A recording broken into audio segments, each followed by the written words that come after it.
Fala galera do canal, sejam bem-vindos a mais esse vídeo. Hoje eu tô aqui para falar com vocês sobre assédio processual. Você com certeza já ouviu falar em assédio sexual, em assédio moral, mas e assédio processual? Você sabe do que se trata? Bem, se você não conhece esse assunto ou se você não se lembra, já deixa o seu like para me ajudar a divulgar esse vídeo e eu peço que você se inscreva no canal se você ainda não fez isso e ative as notificações para receber os próximos vídeos. Agora, além de saber o que é o assédio processual, você pode me dizer qual que é a diferença entre litigância de má-fé e assédio processual? Bem, fica comigo até o final desse vídeo e você vai saber de tudo isso.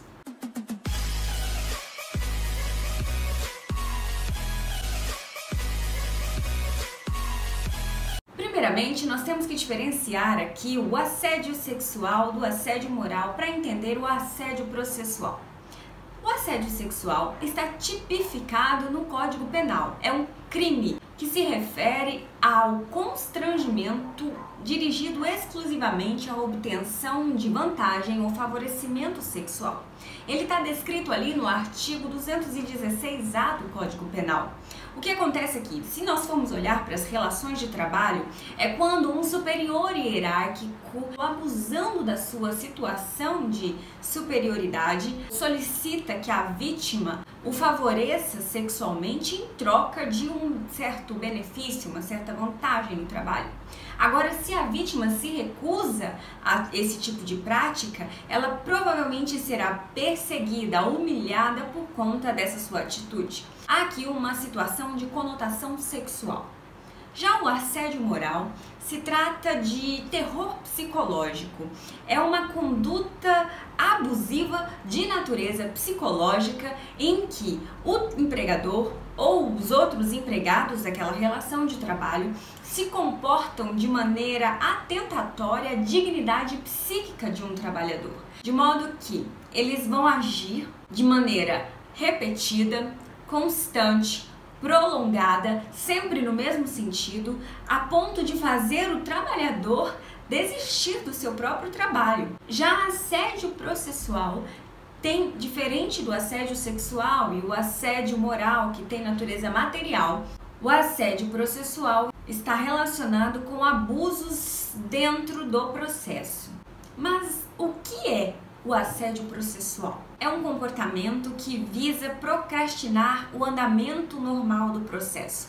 Aqui tem que haver a intenção, ou seja, o dolo ou a culpa grave da pessoa que está interessada em retardar, em atrasar o trâmite processual. Aqui isso pode acontecer tanto em relação às partes, como aos procuradores, Ministério Público, ao próprio juiz, àqueles que vão trabalhar no processo, como os próprios servidores, os peritos, enfim, qualquer pessoa pode praticar o assédio processual. Cabe mencionar que esse assédio pode acontecer em qualquer fase do processo.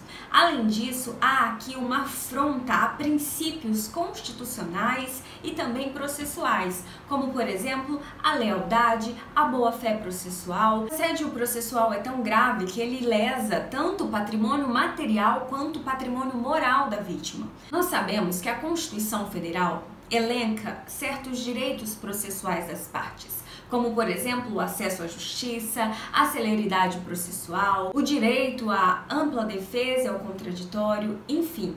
A parte aqui, se valendo dessas premissas, ela abusa do direito de defesa, usando até mesmo desse artifício de que ela tem direito à ampla defesa, ao contraditório, ela age de modo a retardar o processo no seu ritmo natural, atentando contra a dignidade da justiça, porque ela não observa nenhum dos princípios já ditos aqui. Veja-se que aqui a intenção da parte em obstruir a justiça, em retardar o trâmite processual. Ela quer que o processo demore. Isso para fazer, às vezes, com que a própria parte adversa desista do andamento processual pelo cansaço emocional. Todo mundo aqui sabe que um processo pode demorar muito tempo para acontecer se ele respeitar o seu trâmite normal. Agora imagina se uma parte começa a agir de modo a retardar ainda mais esse prazo.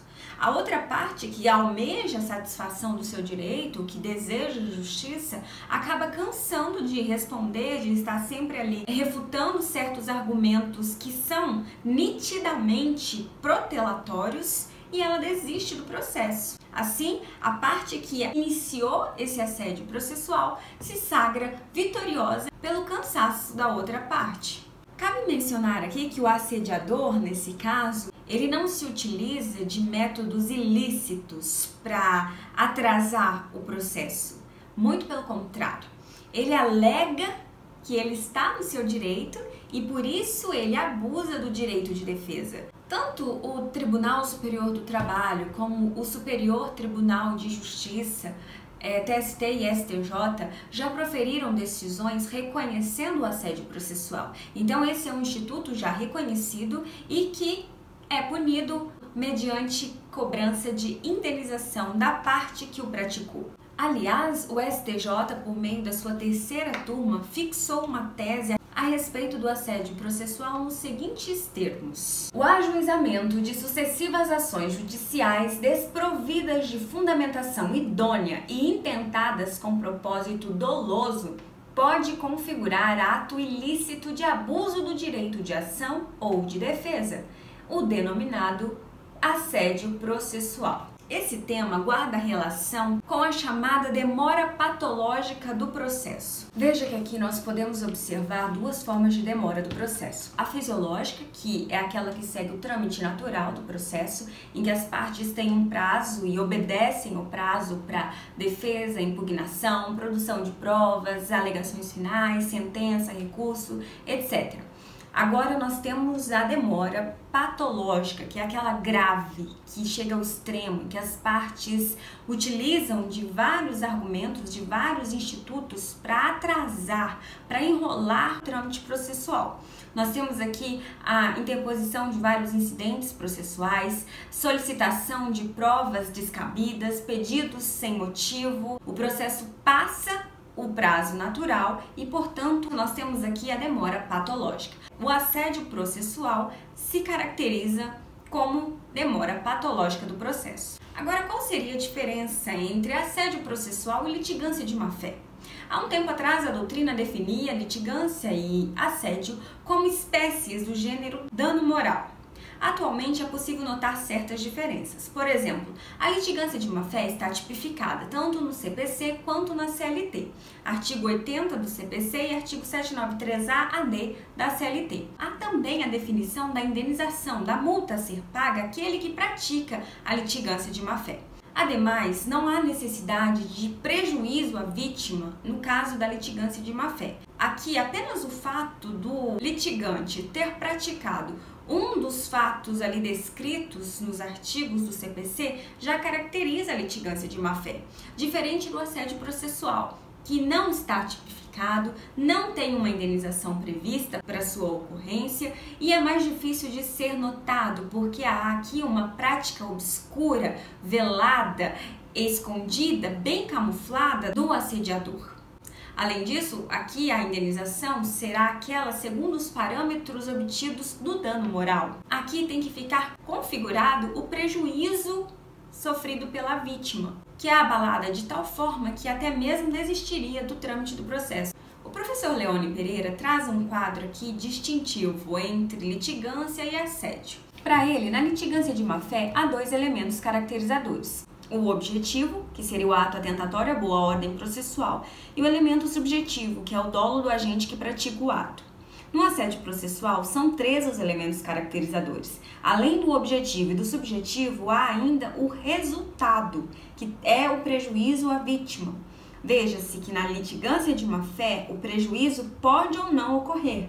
Já no assédio processual, ele deve ocorrer. Os atos que caracterizam a litigância de má-fé estão previstos nos artigos 80 e 774 do CPC. A pena somente é aplicada aos fatos que estão ali tipificados. Já o assédio processual é a prática reiterada de qualquer dos atos de má-fé de outros atentatórios à regularidade processual e à dignidade judiciária. A litigância de má-fé pode ser algo tópico ou esporádico, ou seja, eventual. Já o assédio processual é intenso, duradouro, destrutivo, consubstanciando uma série de atos processuais. Na litigância de má-fé, a única vítima é o ex-adverso. No assédio processual, poderão ser vítimas qualquer das partes, os juízes, os auxiliares da justiça, os advogados, os promotores e até o Estado. Na litigância de má-fé, o litigante é reprimido no próprio processo em que praticou prejuízo à vítima. Já no assédio processual, o assediador poderá ser reprimido tanto no processo em que praticou o ato ilícito como em outro processo, visto que o assédio pode ser objeto de demanda própria, que seria uma ação de indenização. A litigância de má-fé somente leva em conta atos que foram praticados no processo em questão. Já o assédio processual pode levar em conta tanto os fatores que ocorreram dentro do processo como os que ocorreram fora, ou seja, atos praticados em outros processos. Enfim, nós podemos observar que tanto no assédio sexual como no assédio moral e no assédio processual há um abuso que vai refletir na esfera psicológica da vítima e que caberá indenização visando a reparação desses danos causados. Enfim, é isso. Eu espero que vocês tenham entendido. Se você gostou desse vídeo, deixe o seu like, se inscreva nesse canal, ative as notificações e me siga também no Instagram, que é magis.do.trabalho. Até o próximo vídeo.